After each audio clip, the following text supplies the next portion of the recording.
দুদক বুঝাতে চেয়েছেন যে বেগম খালেদা জিয়া তার ক্ষমতার অপব্যবহার করেছেন।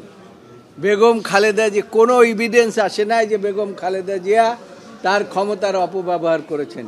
যে কথাটি কায়সার কামাল সাহেব বলেছেন যে একটা বিচার বলে একটা জিনিস আছে, সেই বিচারটা আল্লাহরও বিচার আছে, আবার মানুষেরও বিচার আছে।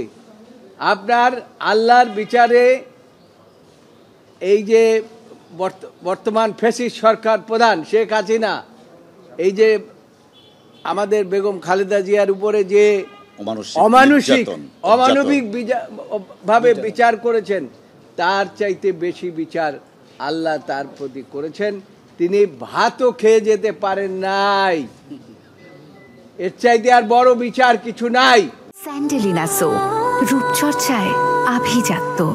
সাবেক প্রধানমন্ত্রী, তিনবারের প্রধানমন্ত্রী, বাংলাদেশ জাতীয়তাবাদী দলের চেয়ারপারসন, গণতন্ত্রের নেত্রী, আপসীর নেত্রী বেগম খালেদা জিয়ার বিরুদ্ধে 2011 সালে ইচ্ছাকৃতভাবে, রাজনৈতিক উদ্দেশ্য প্রণোদিতভাবে বেগম খালেদা জিয়ার বিরুদ্ধে একটা প্রাইভেট ট্রাস্টকে নিয়ে আজকের যে মামলাটা, এর আগে আরেকটি মামলা সম্বন্ধে আপনাদেরকে বলেছি যে অরফানেজ, সেটা সম্বন্ধে আজকে আর বলতে চাই না। আজকে যে মামলাটি 15 নম্বর আদালতে শুনানি হয়েছে, সেটা হয়েছে শহীদ জিয়াউর রহমান চ্যারিটেবল ট্রাস্ট মামলা।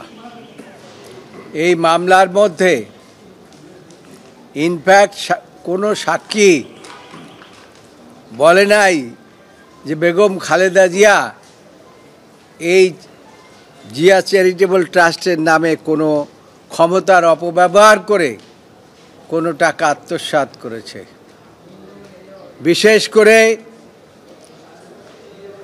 সরকার পক্ষ থেকে একটা কোম্পানিকে এনেছিল, মেট্রো মেকার্স, তাদেরকে দিয়ে বুঝাতে চেয়েছিল যে তারা 1,35,00,000 টাকা দিয়েছে মাত্র। কিন্তু সেটা চার্জ যখন ফ্রেম করে, সেখানে 3,15,00,000 টাকা তারা দেখিয়েছে। আমরা আর্গুমেন্টে আমাদের বলেছি যে এই সম্বন্ধে কোনো এভিডেন্স নাই। এর অর্থই হলো এই মামলাটি রাজনৈতিক উদ্দেশ্য প্রণোদিতভাবে করেছেন। আদালত আমাদেরকে শুনেছেন। দুদকের পক্ষ থেকে আইনজীবী খুব ভেহেমেন্টলি অপোজ করেছেন এবং তাকে যথেষ্ট সুযোগ দেওয়া হয়েছে। তারপরেও আদালত বলেছেন যে আপিলটি আমি মানে লাইন বাই লাইন আমি এভিডেন্সগুলো পড়ে দেখেছি এবং আপনারা যে সাবমিশন দিয়েছেন, এই সাবমিশনের আইনগত ভিত্তি রয়েছে, সেই জন্য আমি আপিলটি মঞ্জুর করলাম, অর্থাৎ অ্যালাউ করলাম। তো আমাদের এই মামলার মধ্যে সবচাইতে বড় ভূমিকা যিনি রেখেছেন, আমার ডান পাশে দেখতে পাচ্ছেন যে বাংলাদেশ জাতীয়তাবাদী দলের আইন বিষয়ক সম্পাদক এবং বাংলাদেশ জাতীয়তাবাদী আইনজীবী ফোরামের মহাসচিব জনাব কায়সার কামাল। আমার বাম পাশে দেখতে পাচ্ছেন আমিনুল ইসলাম, তিনি একজন ভ্যাটার্ন ক্রিমিনাল লয়ার এবং এছাড়াও অনেক আইনজীবী আমাদের উপস্থিত ছিলেন। সকলের নাম আমরা বলতে পারছি না। এবং আসামি আপিল মঞ্জুর, আসামি খালাস। তবে যেহেতু আমাদের অত্যন্ত গুরুত্বপূর্ণ একজন আইনজীবী এখানে ভূমিকা রেখেছেন, তার দু একটি কথা আপনারা শুনলে বাকিটা পরিষ্কার হবে। আইনের শাসন প্রতিষ্ঠিত হলে দেশনেত্রী বেগম খালেদা জিয়া ন্যায় বিচার পাবেন। আমাদের লার্নের সিনিয়র স্যার বলেছেন এই মামলাটা মূলত ছিল পলিটিক্যালি মোটিভেটেড একটা কেস, যেখানে কোনো আইনগত ভিত্তি ছিল না। প্রাইভেট ট্রাস্ট, যদি কোনো ডিসপিউট থাকে প্রাইভেট ট্রাস্ট অ্যাক্ট দ্বারা সেই ডিসপিউটটা এই সলভ করা হবে। কিন্তু শেখ হাসিনা ওয়াজেদ, যিনি বর্তমানে পলায়ক আছেন ভারতে এবং আইনের দৃষ্টিতে ফিউজিটিভ, তার প্রত্যক্ষ নির্দেশে তত্ত্বাবধানে দেশনেত্রী বেগম খালেদা জিয়াকে রাজনৈতিকভাবে হয়রানি করার জন্য এবং দলকে ক্ষতিগ্রস্ত করার জন্য এই অসৎ উদ্দেশ্য নিয়ে মামলাটা দায়ের করেছিলেন। দেশনেত্রী বেগম খালেদা জিয়াকে যখন পরীক্ষা করা হয়, আইনি ভাষায় যেটা বলা হয় 342 যখন দেন, তখন তিনি বলেছিলেন এই মামলায় আমি নির্দোষ।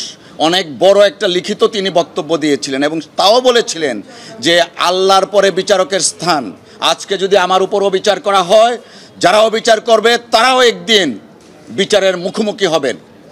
তো আজকে দেশনেত্রী বেগম খালেদা জিয়া 2018 সনের সেই আর্জ আজকে প্রমাণিত হয়েছে। তিনি সেদিন ন্যায় বিচার চেয়েছিলেন, কিন্তু আদালত থেকে ন্যায় বিচার পাননি। যারা তার উপরে অবিচার করেছেন তারা কিন্তু এখন আর দেশেই নেই। তাই আইনের শাসনের প্রতি আমরা শ্রদ্ধাশীল।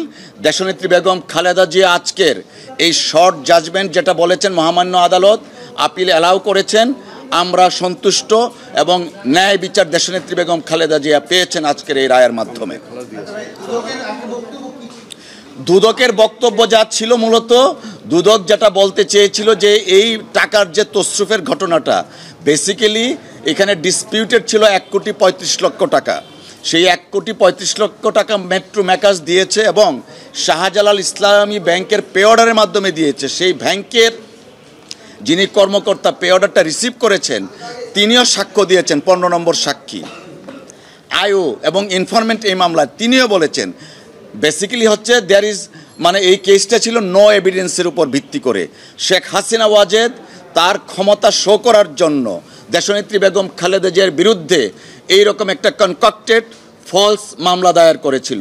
আমরা আল্লাহর কাছে শুকরিয়া, দেশনেত্রী বেগম খালেদা জিয়া 342-র মাধ্যমে যে আর্জ করেছিলেন তৎকালীন সময়ের বিচারকের কাছে, তিনি বলেছিলেন কোরআনের আয়াত দিয়ে সর্বোচ্চ বিচারক মহান আল্লাহ তাআলা, তারপরে আপনারা যদি আজকে অবিচার করেন আরেকদিন আপনারাও বিচারের মুখোমুখি হতে হবেন।